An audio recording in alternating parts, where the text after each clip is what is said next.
Praise the lord. ఈరోజు వాక్య భాగం కీర్తనల గ్రంథం 63వ అధ్యాయం 1వ వచనం. దేవా, నా దేవుడవు నీవే, వేకువనే నిన్ను వెదుకుదును.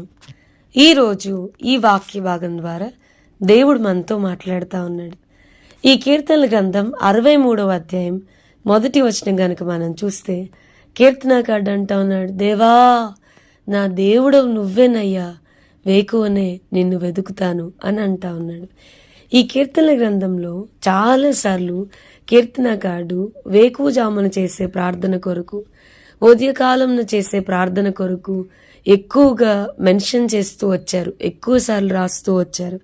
ఇదే కీర్తనల గ్రంథం 57వ అధ్యాయం 8వ వచనం చూస్తే గనుక, నా ప్రాణమా మేలుకొనుము, స్వరమండలమా సితారా మేలుకొనడి, నేను వేకువనే లేచెదను అంటా ఉన్నాడు. అయ్యా, ఉదయమున నా కంఠస్వరము నీకు వినబడును, ఉదయమున నీ సన్నిధిని నేను ప్రార్థన చేసి నా ప్రార్థన నీ కొరకు కాచి ఉండును అని అంటా ఉన్నాడు.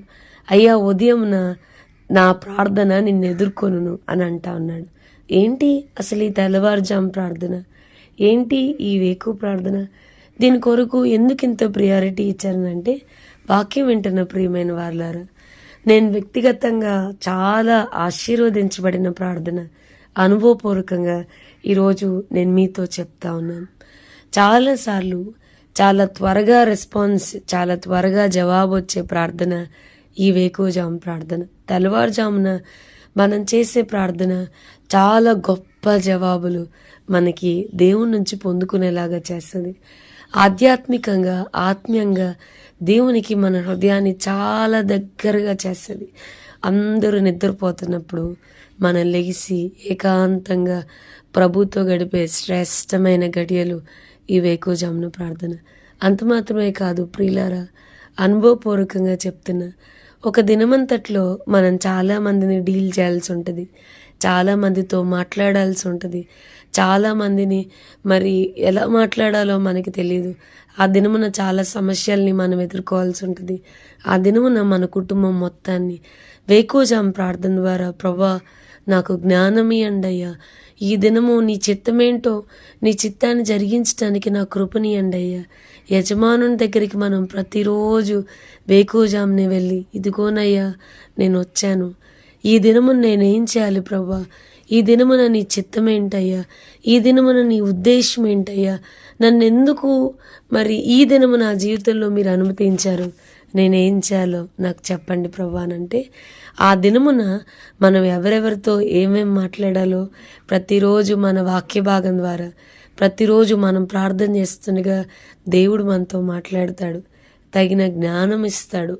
మన దినమంతటిని దేవుని చేతికి అప్పగిస్తే ఆ దినము ఆశీర్వదించబడుతుంది. నేను వ్యక్తిగతంగా, నేను అనుభవపూర్వకంగా చెప్పగలను, చాలాసార్లు ప్రార్థన చేయకుండా దినాన్ని ఆరంభించినప్పుడు, సంఘాన్ని, సంఘ ఆరాధన క్రమాల్ని ఆరంభించినప్పుడు, it was nothing, just empty. పొద్దున్నే తెల్లవారుజామున లెగిసి ఆ దినమును దేవుని చేతికి అప్పగించి ఆరాధన క్రమాన్ని దేవుని చేతికి అప్పగించినప్పుడు నిజంగా మా సంఘం ఆశీర్వదించబడతా వచ్చింది. అనేక మందికి దేవుడు నన్ను ఆశీర్వాదకారకంగా మలిచాడు. అనుభవపూర్వకంగా చెప్తా ఉన్నాను. వాక్యం వింటున్న ప్రియమైన వారులారా, తెల్లవారుజామున లెగిసి ప్రార్థన చేయడం చాలా కష్టం. కానీ మనం మన నిద్రను మానుకొని వేకువనే కీర్తనాకారుడికి లాగా దేవుని వెతకడం మొదలు పెడితే, దేవుని స్వరాన్ని నిశ్చయంగా, మన ప్రాణప్రియుని స్వరాన్ని మనం చాలా స్పష్టంగా వినగలం. ఆ దినానికి కావలసిన గైడెన్స్ ప్రభు నుంచి మనం పొందుకోగలం. సో అలాగే నేను ఎప్పుడు కూడా ఇది సంఘానికి కానీ వేరెవ్వరికి ఎప్పుడూ సజెస్ట్ చేయను. అదేంటి అని అంటే, మీకు కష్టం ఉందా, మీకు శ్రమ ఉందా, మీకు ఇబ్బంది ఉందా, పలానా పాస్టర్ గారి దగ్గరికి వెళ్ళండి, లేదా నా దగ్గరికి రండి, నేను బాగా ప్రార్థన చేస్తాను, వేరే పాస్టర్ గారు చాలా బాగా ప్రార్థన చేస్తారు, సో అక్కడికి వెళ్ళండి అని నేను ఎప్పుడూ ఎవ్వరికీ సజెస్ట్ చేయను. వై? బికాస్ సేవకుడు కూడా మనిషే కదండి. వాళ్ళ ప్రార్థన కాదు, మన దేవుడు మనకి ఇచ్చిన వాగ్దానం ఏంటంటే, ప్రతి విశ్వాసకి ఆయన ఇచ్చిన వాగ్దానం ఏంటంటే, అడుగుడి మీకు ఇయ్యబడును అన్నాడు. వెదకుడి మీకు దొరుకును, తట్టుడి మీకు తీయబడును అని చాలా స్పెసిఫిక్గా ఆయన మాట్లాడుతూ వచ్చాడు. ఎవ్వరు మాట్లాడినా ఆయన వింటాడు, ఎవ్వరు మాట్లాడినా ఆయన జవాబు దయచేస్తాడన్నప్పుడు వీళ్ళ దగ్గర కొన్నిసార్లు ఇక్కడికి వెళ్తే కారం జరుగుతుంది, అక్కడికి వెళ్తే స్వస్థత వస్తుంది, ఇక్కడికి వెళ్తే విడుదల వస్తుంది అని మనం పరిగెత్తాం. అసలు మన దేవుడు అక్కడున్నాడు ఇక్కడున్నాడని మనం పరిగెత్తాం. అసలు మనం ఎక్కడ మోకరిస్తే అక్కడికి వచ్చే దేవుడు, మనం ఎక్కడ కన్నీరు గారిస్తే అక్కడికి వచ్చే కార్యాలను జరిగించే దేవుణ్ణి మనం మన దేవుడిగా కలిగి ఉన్నాం. సో వేకువజామున ప్రార్థన అలవాటు చేసుకుందాం.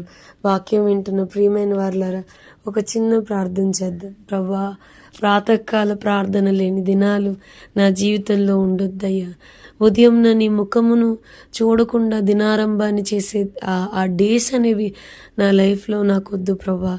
ప్రతి ఉదయము నీతో సమయాన్ని గడిపే భాగ్యము నాకు ఇవ్వండి ప్రభా అని చెప్పని ప్రభువుని అడుగుదాం, ప్రార్థన చేద్దాం. ప్రభా, ఈరోజు వాక్య భాగం ద్వారా మీరు మాతో మాట్లాడినందుకు వందనాలు. వాక్యం వింటున్న మా ప్రియులైన వారిని అందరినీ దీవించి ఆశీర్వదించమని యేసు నామమున అడిగి వేడుకొంచున్నాం తండ్రి. ఆమేన్. God bless you and have a blessed day.